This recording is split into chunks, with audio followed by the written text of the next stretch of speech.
আমাদের এক কথায় বলতে হবে যে আমরা অতীত নিয়ে দুঃখিত, কিন্তু অতীতটাকে আমরা গুছায় নতুন করে সমাধান করতে চাচ্ছি। যেটা ঘটেছে এর জন্য সবসময় আমি দুঃখ প্রকাশ করি। আমরা কিন্তু আমাদের জায়গা থেকে সচেতন ছিলাম, যেমন একটা আইডি থেকে একটা বাইক অর্ডার করা যেত। এখন সে 100টা আইডি ক্রিয়েট করে 100টা অর্ডার করেছে, সেটা আসলে তখন আমরা মনিটর করতে পারিনি।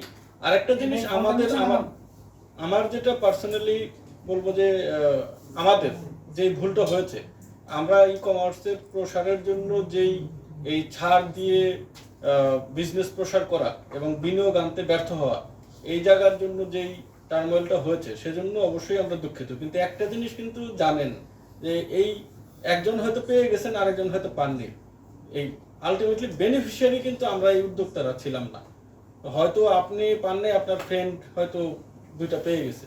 তো সামগ্রিকভাবে আসলে অতীত নিয়ে যদি বলেন, আমাদের এক কথায় বলতে হবে যে আমরা অতীত নিয়ে দুঃখিত, কিন্তু অতীতটাকে আমরা গুছায় নতুন করে সমাধান করতে চাচ্ছি। এখন এই জি গ্রাহকদের উদ্দেশ্যে কিছু বলবেন? জি গ্রাহকদের উদ্দেশ্যে এটুকু বলবো যে গ্রাহকরা কিন্তু এখন কেনাকাটা শুরু করেছে। আপনারা জানেন ইভেলিতে আমরা সরাসরি ভোক্তা অধিকারের মাধ্যমে প্রায় 50 লাখ টাকা দিচ্ছি, কারণ এই গ্রাহকরা কেনাকাটা করতেছেন দেখে। আপনারা আস্থা রাখুন, এই আমাদের জন্ম বা আমাদের কার্যক্রম সবকিছুর একটাই উদ্দেশ্য, আমরা দেশের ই কমার্সের সুষ্ঠু পরিবেশ স্যারের নেতৃত্বে বা স্যারদের নেতৃত্বে, এই বাণিজ্য মন্ত্রণালয়ের নেতৃত্বে ইনশাল্লাহ বজায় রাখবো। ভবিষ্যতে কোনো ধরনের কারো কোনো ক্ষতি হওয়ার কোনো সম্ভাবনা নেই। যারা টাকা পায় তারা ফেরত পাবে কি? জি, তারা ফেরত পাবে, কারণ যদিও এখন 50 লাখ টাকা অলরেডি আমরা দিয়ে দিয়েছি মুনাফা থেকে। আর মুনাফার এই 50 লাখের বাহিরে আমাদের আসলে মুনাফা থেকে কিছু টাকা দেওয়া লাগছে। সেগুলো ওই যে বিভিন্ন অসুস্থতা বা বিভিন্ন যাদের একটু জটিল অবস্থা তাদের আমরা দিয়েছি, সেই তথ্য আমরা মন্ত্রণালয়কে দিয়ে দিয়েছি। তো যারা টাকা পায় তাদের টাকা অবশ্যই পাবে, শুধু একটু সময় লাগতে পারে। এবং যেহেতু একটা অ্যাক্সিডেন্ট, মানে ধরেন আমার হাতটা ভেঙে গেছিল, এখন ওই হাত দিয়েই কাজ করতেছি, জোড়া লাগতে একটু সময় লাগতেছে, বাট জোড়া লাগবে। আরো আগের মতোই, আগের চেয়ে বেশি শক্তিশালী হয়ে আমরা সকলের টাকা ফেরত দিব, একদম কনফিডেন্ট থাকতে পারেন।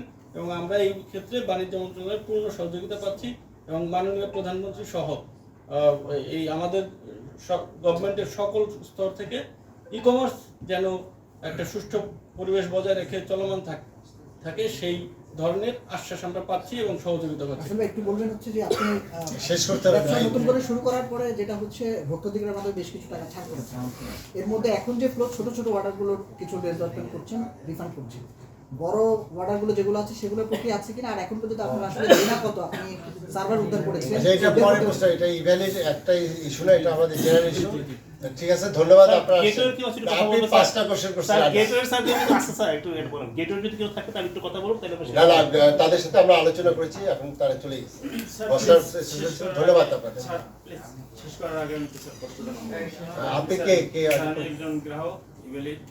আমি তো গ্রাহকদের ডাকি না, আপনার ইভেলি যদি ইয়ে থাকে না। আমি এখন এটা স্যার রাসেল সাহেবকে আমি ফেব্রুয়ারি মাসে দুইবার দেখা করছি। আচ্ছা, এরকম আপনার লক্ষ লক্ষ লোক স্যার আমি বলছি আমার আমরা যদি আসলে আমি স্যার টাকা দিয়ে দিবেন, আর আমি চেক দিয়ে গেলাম স্যার। এটা আমি বাসার গ্যাস কে বের হইছি, আমি বাসায় যাব না। ভাই বসেন, প্লিজ স্যার। আপনাকে আমি ডাকি নাই, আপনি আমার রুমে বসেন, আমি দেখব। ঠিক আছে, এখানে সিনক্রিয়েট করার তো বিষয় নেই। না অসুবিধা নেই। ইয়েতে যান, এই ওনার চেক ফেরত দেন রাসেল, ওরা আমার রুমে। আপনি কি করেন? আপনি কি করেন? একটু বসেন আপনি। এই স্যার কি বলছেন? আপনি কি করেন বেসিক্যালি? কি করেন? আমি ছোটখাটো চাকরি করি। কিসে চাকরি করেন আপনি? কিসে চাকরি করেন বলেন। আপনি আসছেন যখন এখানে, বলেন কিসে চাকরি করেন? ভাই আপনার পিছনে আসেন। না কিসে চাকরি করেন? চাকরি করি স্যার সিএডিতে। CAD central ammunition depot.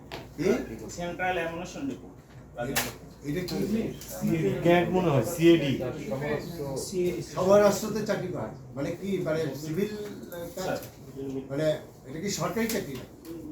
জি স্যার, সরকারি চাকরি। আচ্ছা, এখন আপনি বলেন আপনি কি বিনিয়োগ করছেন?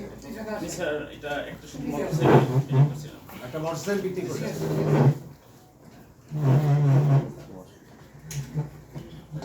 কিন্তু আপনি এখানে যেটা করলেন এটা কোনো ননসেন্স না। আপনি কিন্তু সরকারি একটা লোক এবং একটা মানে একটা বাহিনীর কিন্তু কাজ করেন।